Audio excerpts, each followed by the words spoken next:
जैसा मैंने आपको बताया कि 12वीं सदी से पहले भारत पे पूरे हिंदू राजा का शासन था और उसी शासन काल के दौरान दिल्ली पे जो शासन था वो अनंतपाल तोमर का शासन था। और जो ये लौह स्तंभ है वो अनंतपाल तोमर के शासन काल में यहाँ पे लगाया गया था। जो चंद्रगुप्त द्वितीय जो बहुत ही शक्तिशाली राजा थे उनके याद में और उनको याद करने के लिए इस लौह स्तंभ की स्थापना हुई थी। जो ये लोहा है, ये लौह स्तंभ ये 1600 साल पुराना है, जिसमें आज तक जंग नहीं लगा और इस पे रिसर्च काफ़ी चल रहा है और इसके धातु को पहचाना जा रहा है कि किस चीज़ का बना हुआ है। ये लौह स्तंभ तो है, लोहा तो है, लेकिन ये किस प्रकार का लोहा है जिसमें आज तक जंग नहीं लगा है और ये अनंतपाल तोमर के शासनकाल में इसको लगाया गया था।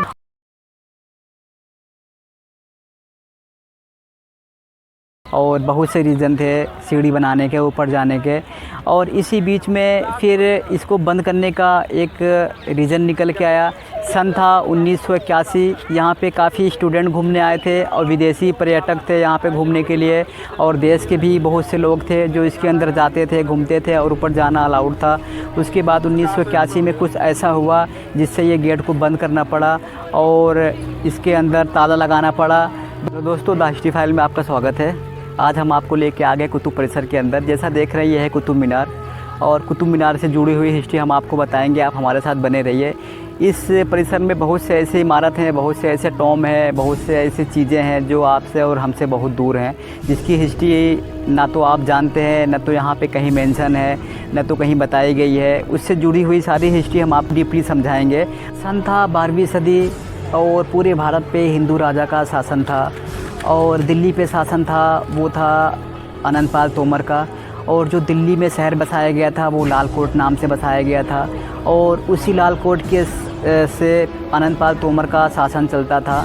उसके कुछ टाइम के बाद फिर दिल्ली पे शासन हुआ पृथ्वीराज चौहान का, जो अजमेर के राजा थे, जो चौहान वंश के राजा थे, अजमेर के राजा थे पृथ्वीराज चौहान। वो दिल्ली पे आए और लाल कोट नाम हटा करके उन्होंने रखा किला राय पिथौरा, और किला राय पिथौरा से वो अपना पूरा शासन चलाया करते थे। और सन आया 1191 ईस्वी और भारत पे आगमन हुआ मोहम्मद गौरी का, और पहला युद्ध लड़ा गया तराइन का युद्ध, जो 1191 ईस्वी में लड़ा गया था मोहम्मद गौरी और पृथ्वीराज चौहान से, जिसमें पृथ्वीराज चौहान ने मोहम्मद गौरी को बहुत ही बुरी तरीके से पराजित किया और उनकी जान बख्श दी, उनको छोड़ दिया और वो अपने देश चले गए। उसके बाद फिर एक साल के बाद सन आया 1192 ईस्वी, जिसमें तराइन का दूसरा युद्ध लड़ा गया मोहम्मद गौरी और पृथ्वीराज चौहान से, जिसमें मोहम्मद गौरी ने पृथ्वीराज चौहान को बहुत ही बुरी तरीके से पराजित किया। और युद्ध के साथ में थे जो उनके सेनापति थे, उनका नाम था कुतुबुद्दीन ऐबक, जो उनके ग़ुलाम थे। और फिर जैसे ही पृथ्वीराज चौहान को मोहम्मद गौरी ने हराया और फिर यहाँ दिल्ली पे कुतुबुद्दीन ऐबक को मोहम्मद गौरी ने बिठाया कि आप जितना भी काल है आप देखिए, सारा कारोबार आप देखिए, यहाँ पर रह कर के जो हमारी राज्य है, जो हमारा राज्य है जिसको हमने जीता है वो आप संभालिए, को दिखाएंगे। यहाँ पे फिर आयरन पिलर भी है, वो भी हम आपको दिखाएंगे, जो बहुत ही पहले के जो हिंदू राजा थे उनके शासनकाल से चला आ रहा है, जो अभी भी उनके अवशेष बचे हुए हैं, हम आपको दिखाएंगे। फिर कुतुबुद्दीन ऐबक ने यहाँ पे अपना शासन किया। फिर कुतुबुद्दीन ऐबक ने एक ग़ुलाम को अपने अंडर में किया जिसका नाम था इल्तुतमिश, और इल्तुतमिश कुतुबुद्दीन ऐबक के ग़ुलाम थे। फिर टाइम आया 1199 ईस्वी, फिर कुतुबुद्दीन ऐबक ने कुतुब मीनार की नींव रखी और एक ही फ्लोर बना पाए थे, और एक फ्लोर बनाने के बाद वो पोलो खेलते समय उनकी डेथ हो गई। और डेथ के बाद फिर उनके जो दामाद थे, जो सेनापति, पहले तो सेनापति इल्तुतमिश पहले कुतुबुद्दीन ऐबक के सेनापति थे, उसके बाद फिर उन्होंने अपनी बेटी के साथ उनका विवाह कर दिया, फिर वो उनके दामाद बन गए। उनके डेथ के बाद फिर उनके दामाद, उनके सेनापति, उनके ग़ुलाम इल्तुतमिश ने मीनार की नींव जो रखी गई थी उसको फिर काम आगे बढ़ाया, फिर इस मीनार को कंप्लीट कराया।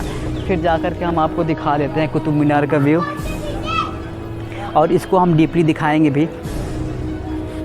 जैसा देख सकते हैं यह है पूरा कुतुब मीनार का व्यू, जिसकी नींव रखी थी कुतुबुद्दीन ऐबक ने, लेकिन कंप्लीट नहीं करा पाए। कंप्लीट कराए थे उनके ग़ुलाम, फिर बाद में उनके सेनापति बने, उसके बाद फिर उनके दामाद बने, फिर उन्होंने ये पूरा मीनार को कंप्लीट कराया।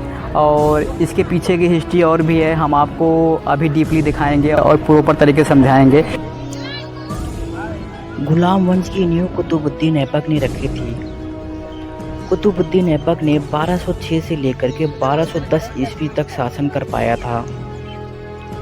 कुतुबुद्दीन ऐबक मोहम्मद गोरी के गुलाम थे और वो तुर्की के निवासी थे। कुतुबुद्दीन ऐबक ने अपने 4 साल के शासनकाल में कई ऐसे काम किए थे।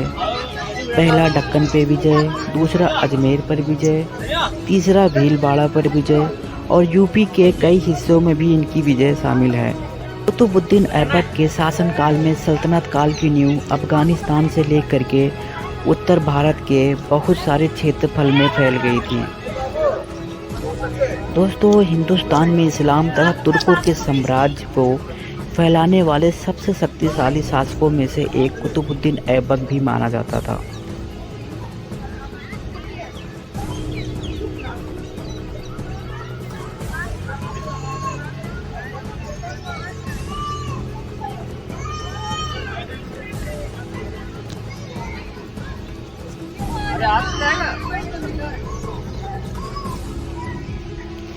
इस मीनार की ऊंचाई 72.5 मीटर है।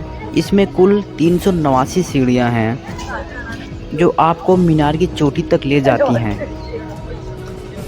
आपको बता दें, ज़मीन पर इस इमारत का जो मोटाई है वो 14.32 मीटर है, जो शिखर तक जाने तक 2.75 मीटर रह जाता है। इस इमारत की कला देखने में बेहद खूबसूरत लगता है। कुतुब मीनार दुनिया की सबसे बड़ी ईंटों की दीवार है जिसकी ऊंचाई 72.5 मीटर है।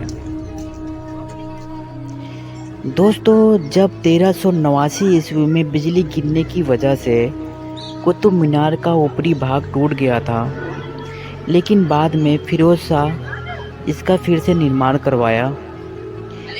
इसका पुनर्निर्माण करवाने के साथ ही फिरोज शाह ने सफ़ेद मार्बल से 2 और मंजिलों को बनवाया। बाद के टाइम में फ्लोर पहले के फ्लोर से बेहद अलग है, क्योंकि इन्हें सफ़ेद संगमरमर से बनाया गया था। लेकिन इसके बाद 1505 ईस्वी में एक बड़े भूकंप आने की वजह से कुतुब मीनार को भारी नुकसान हुआ और भूकंप में जो भी क्षति हुई थी उसकी मरम्मत सिकंदर लोदी ने करवाई थी। लेकिन दोस्तों, यह सिलसिला यहीं तक नहीं रुका। इसके बाद 1 अगस्त 1903 ईस्वी को एक बड़ा भूकंप आया और एक बार फिर कुतुब मीनार को फिर से बड़ी क्षति पहुंची।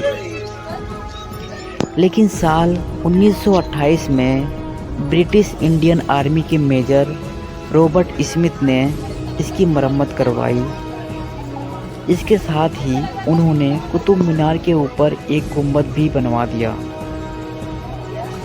लेकिन बाद में पाकिस्तान के गवर्नर जनरल लॉर्ड हार्डिंग ने इस गुंबद को हटवा दिया था और उसे कुतुब मीनार के पूर्व में स्थापित करवा दिया था। उस टाइम पे दोस्तों गुलामों की प्रथा चलती थी और तुर्किस्तान में ज़्यादा था कि गुलाम को ख़रीदो और अपने अंडर लो और उनसे काम कराओ और अपना गुलाम बना करके उनके गुल से गुलामी करवाओ। वो प्रथा चलती थी और वो बेचते थे और ख़रीदते भी थे। एक गुलाम को ख़रीदा और उसको दूसरे से बेचा और दूसरे ने ख़रीदा उससे तीसरे से बेचा। ऐसा उस टाइम पे प्रथा चलता था और उसी प्रथा के शिकार हुए थे कुतुबुद्दीन ऐबक, जो मोहम्मद गोरी के ग़ुलाम हुए। कुतुबुद्दीन ऐबक का जन्म 1150 ईस्वी में तुर्किस्तान में हुआ था। उस समय तुर्किस्तान में दास प्रथा बहुत ही ज़्यादा फेमस था। लोग दासों का व्यापार करना बड़ा ही लाभदायक कारोबार मानते थे।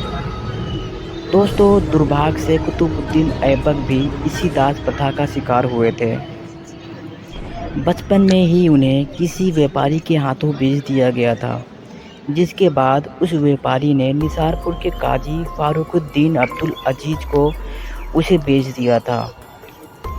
दोस्तों, काजी ने कुतुबुद्दीन ऐबक को अपने बच्चों के साथ ही पढ़ाई लिखाई करवाई, लेकिन जब काजी की मृत्यु हो गई तब उसके पुत्रों ने कुतुबुद्दीन ऐबक को फिर से मोहम्मद गोरी के हाथों बेच दिया था।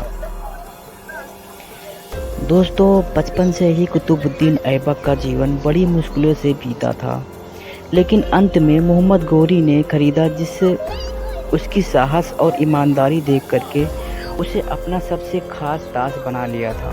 1199 ईस्वी में कुतुबुद्दीन ऐबक ने मीनार की नींव रखी और उसका एक ही फ्लोर बनवा पाए थे और वो पोलो खेलते समय उनकी डेथ हो गई और डेथ होने के बाद फिर इसका जो नींव था इनकम्प्लीट नींव था, कुतुब मीनार एक ही फ्लोर बन पाया और उस फ्लोर में फिर उन्होंने कंप्लीट कराया उनके दामाद इल्तुतमिश, जो बाद में कुतुबुद्दीन ऐबक ने अपना दामाद बना लिया था इल्तुतमिश को।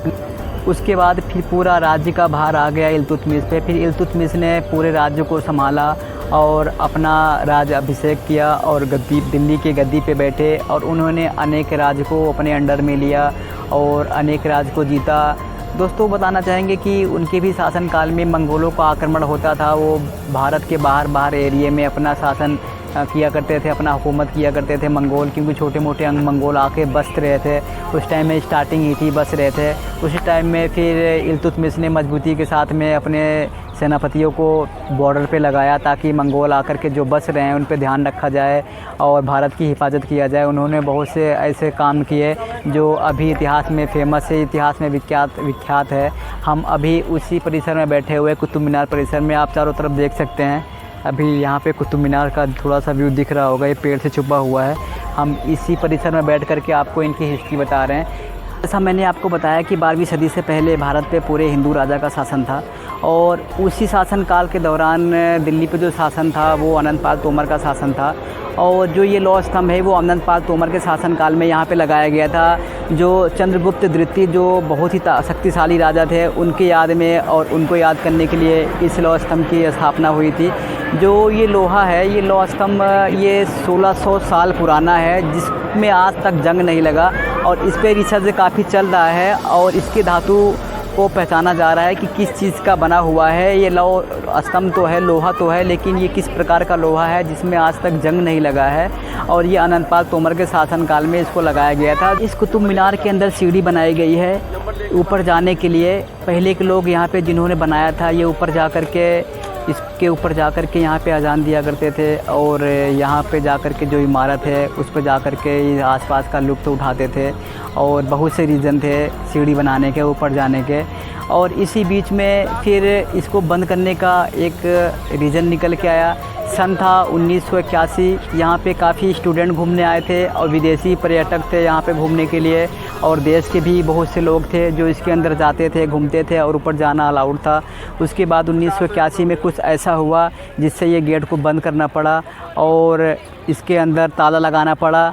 दोस्तों बता दें कि 1981 का टाइम था, सन था 1981। स्टूडेंट इसके अंदर गए थे और कुछ और लोग थे और इसके अंदर लाइट लगाई गई है। अचानक से लाइट जाने के बाद अंधेरा हो गया और भगदड़ मच गई और भगदड़ इतनी ज़्यादा मची कि इतने ज़्यादा लोग इसमें थे कि एक के ऊपर एक आकर के लोगों की डेथ हो गई और कुछ स्टूडेंट की भी डेथ हुई थी। इसकी वजह से इस गेट को बंद करना पड़ा।